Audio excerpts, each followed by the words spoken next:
Ex-atacante do Santos, Caio Jorge, é alvo do São Paulo, que busca um substituto para Caleri. Vídeo de hoje do canal do Nicola traz novidades sobre esse assunto, informação exclusiva. Falo também sobre Ronaldo Giovanelli, candidato à presidência do Corinthians. Já no Palmeiras, Endrick precisa jogar e marcar gols.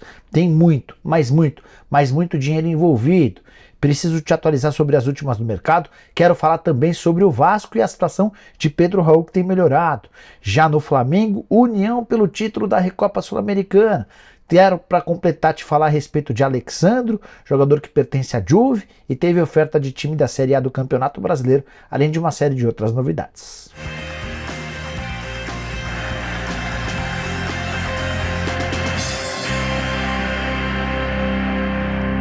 Fala aí pessoal, sou Jorge Nicola, bem-vindos a mais um vídeo do canal. Para quem não me conhece, jornalista esportivo, trabalhando no meio desde 2000, com passagens por Diário de São Paulo, ESPN, Rádio Bandeirantes, Bradesco Esportes FM e Yahoo, entre outros. A missão por aqui é deixar você por dentro das últimas de mercado, bastidores, finanças e muito mais. Se ainda não é inscrito, aperte esse botão vermelho de inscreva-se. Se você já é inscrito, não esquece de deixar um like, beleza? Bora contar que todo esse conteúdo é um oferecimento de Aposta Ganha, o site que me dá a maior sorte. Quero contar que nessa terça-feira tem Flamengo e Del Valle na Recopa Sul-Americana. Minha sugestão para essa aposta é em um jogo com gol das duas equipes. Tem ainda Juventus e Torino, grande clássico da cidade de Turim. Vitória da Juve paga R$ 1,71. Já na FA Cup, Bristol e Manchester City. Vitória do City pagando R$ 1,18. E se você já quiser começar a estudar para os jogos da quarta-feira, tem nada mais, nada menos do que Arsenal e Everton, jogo da Premier League, e a vitória do Arsenal paga R$ 1,35. Para participar na aposta ganha, você já sabe, só pegar o link que está no comentário fixo ou apontar seu telefone celular para o QR Code que eu estou mostrando na tela, faz seu cadastro e vem se divertir comigo. Bora começar o vídeo com o tradicional giro de notícias. A primeira informação é sobre a audiência do Clássico de São Paulo entre Santos e Corinthians, que empataram no final de semana. A Record bateu média de 14,2 pontos de audiência, deixando a Globo para trás. A principal emissora do país registrou 9,9 pontos e foi na segunda colocada durante todo o período. A Record ainda teve picos de audiência de 15,8 pontos. Bora falar que Cássio, Rony e Adson, 3 jogadores do Corinthians, são os pendurados para a rodada final do Paulistão. A tendência é que o Fernando Lázaro coloque apenas o Cássio para jogar, preocupado com a chance de o Rony e o Adson tomarem cartão contra o Santo André e ficarem de fora da partida de quartas de final na próxima rodada. Para completar a respeito desse jogo, vale a lembrança de que a Federação Paulista decidiu antecipar Corinthians e Santo André. Eles se enfrentariam no domingo com o restante da rodada, mas esse jogo foi antecipado para sábado às 18h30. Quero contar ainda que Alex Teixeira fez nessa quinta-feira um dos gols da vitória do Vasco por 4-1 contra o Boa Vista. Dessa maneira ele quebrou um jejum de quase 14 anos sem balançar as redes, e em São Januário o último gol havia sido anotado em julho de 2009. Jogo contra o Fortaleza. Quero contar ainda que Cláudio Vinck, ex-lateral de Inter e Vasco, é hoje o jogador com mais gols na posição dele no Campeonato Português. Ele é atleta do Marítimo e já balançou as redes 4 vezes. Por último, mas não menos importante, contar que o Cruzeiro caiu para a segunda colocação do seu grupo depois da vitória do Tombense por 3-0 contra o Vila Nova nessa quinta-feira. Tombense e Cruzeiro têm 11 pontos, diferença a favor do time de Tombos está nos gols pró. Só para completar, é legal também falar sobre o Atlético Mineiro, que quitou direitos de imagem dos atletas referente ao mês de janeiro. Resta ainda o 13º, a segunda parcela do 13º. E aí queria contar também a respeito do Palmeiras e também do Cuiabá. Cheguei a dizer para vocês que o Palmeiras não tem patrocínio de camisa em todo o seu uniforme masculino de casas de apostas. O Cuiabá é outro clube da Série A, os dois únicos que não tem qualquer vínculo com casas de apostas. Só que se o Palmeiras não quer patrocínio de casas de apostas, o Cuiabá adoraria ter um vínculo desse ramo. Jogador da seleção brasileira na última Copa do Mundo, Alexandro pode voltar ao país. Você sabe que o contrato dele com a Juve se encerra em 30 de junho e a Juventus já deu a entender que não tem a intenção de renovar com o jogador. 32 anos de idade, na Europa desde 2011. Na oportunidade ele havia se mudado do Santos para o Porto, onde ficou até 2015, depois foi para a Juventus. Temporadas titulares de forma absoluta desde a saída do Peixe. Na atual temporada, a temporada em que ele menos jogou, foram 27 partidas, ainda assim 20 como titular e somente 7 na condição de reserva. O Santos recentemente fez uma sondagem ao atleta.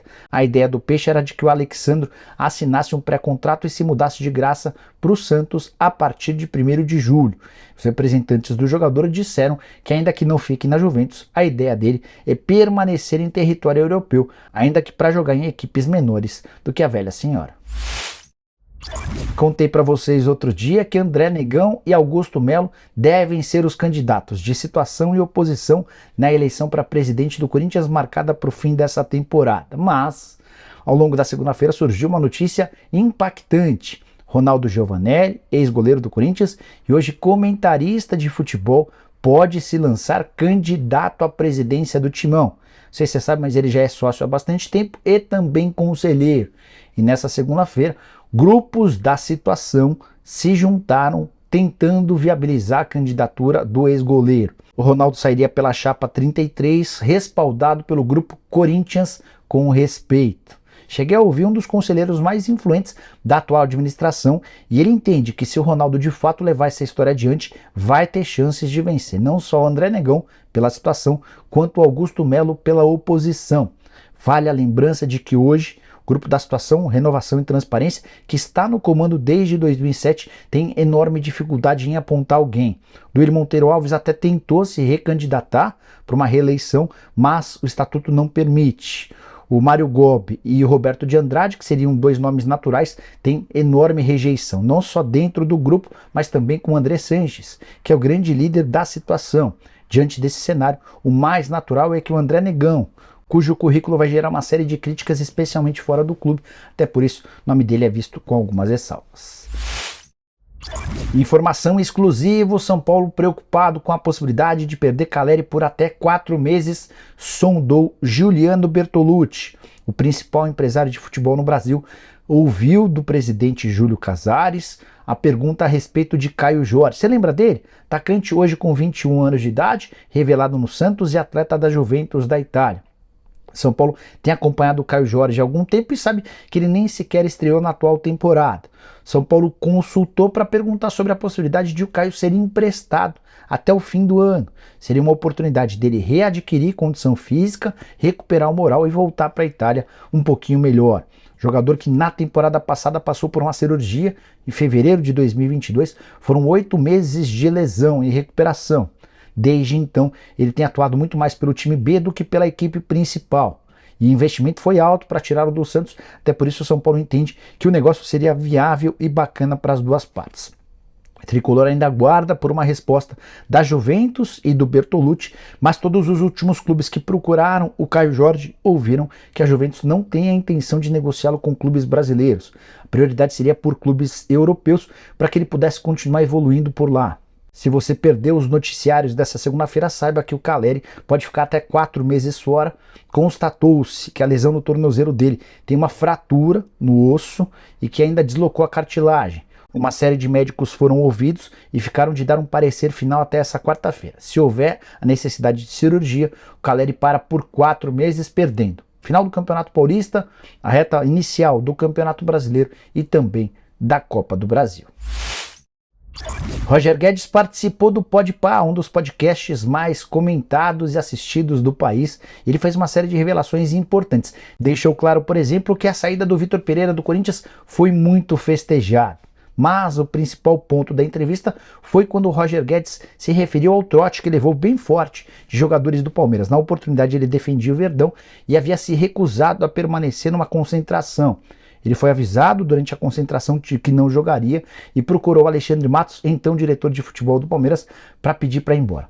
De acordo com o Roger Guedes, o Matos o autorizou. A conversa parece ser um pouco diferente, tanto que na reapresentação os atletas quiseram dar um castigo nele. Ele precisaria passar pelo corredor polonês, aquele corredor em que os atletas enchem o cara de porrada e depois acaba nisso. Roger, nessa entrevista ao Podpah, admite que se arrependeu de não ter passado no corredor polonês, porque o castigo foi bem pior. Os jogadores fizeram um enorme trote com ele, amarrando ele, prendendo no gol, dando uma série de socos, e o negócio ficou ainda mais feio, porque o Roger Guedes, para tentar escapar, acabou acertando algumas cotoveladas em jogadores do Palmeiras. Roger deixou bem claro nessa entrevista que sabe todos aqueles que lhe bateram bem forte. E esses caras estão todos guardados na cabeça do Roger Guedes. Dá para cravar que a relação do atacante do Corinthians com vários dos jogadores do rival Palmeiras é péssima. Sem marcar gols há 11 partidas, Endrick virou alvo de muitas polêmicas entre torcedores do Palmeiras e também a opinião pública. Será que o Endrick merecia o banco? Por que ele não tem feito gols? O Abel o prejudica substituindo o jogador cada vez mais cedo? Enfim, queria trazer uma informação importante. Cada vez mais pessoas defendem a possibilidade de o Endrick virar reserva. O Giovani, por exemplo, poderia ser uma alternativa ao time titular. Giovani de um lado, Dudu do outro, com o Rony fazendo o falso 9. Mas é importante lembrar que as presenças do Endrick como titular podem valer dinheiro. Só para resgatar.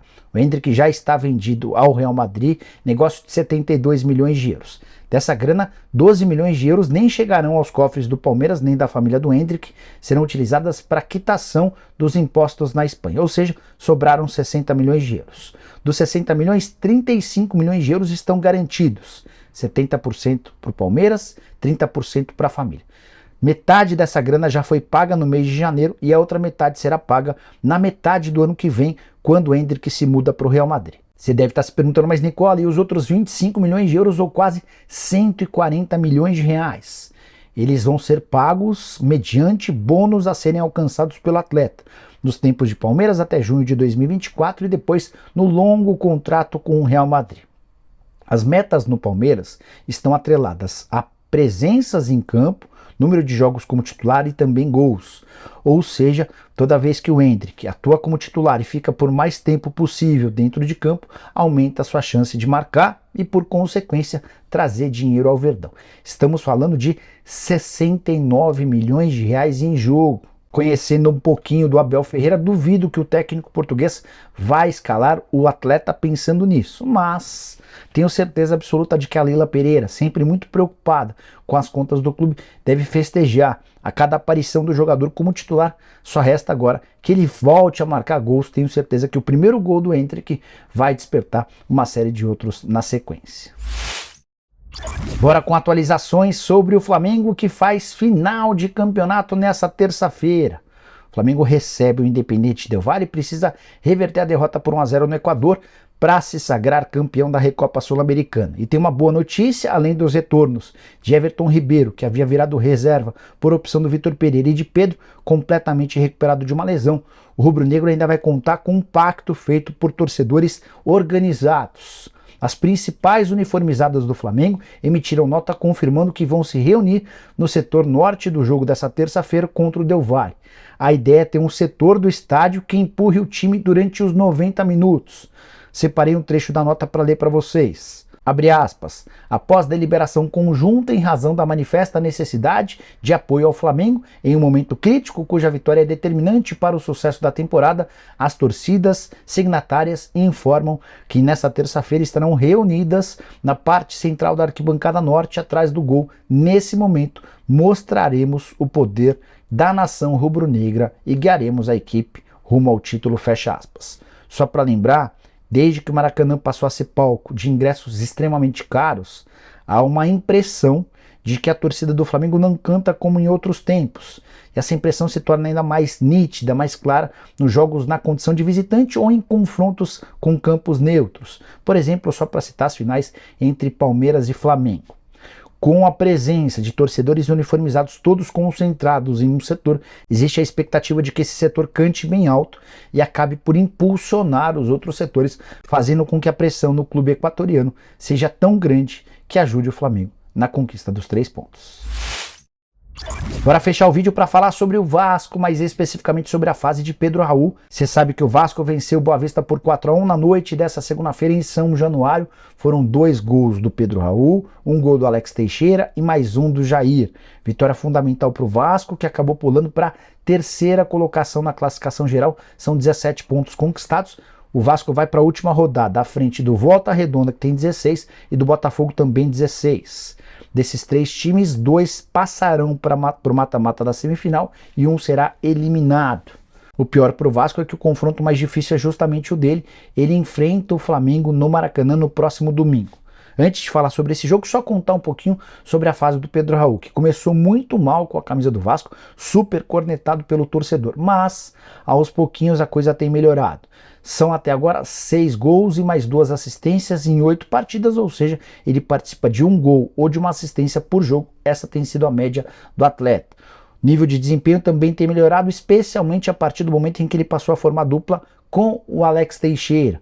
Jogadores que têm se entendido, o Pedro tem funcionado bem como pivô, nas jogadas aéreas e na preparação do time, muito melhor do que qualquer um dos centroavantes que o Vasco tinha na temporada passada.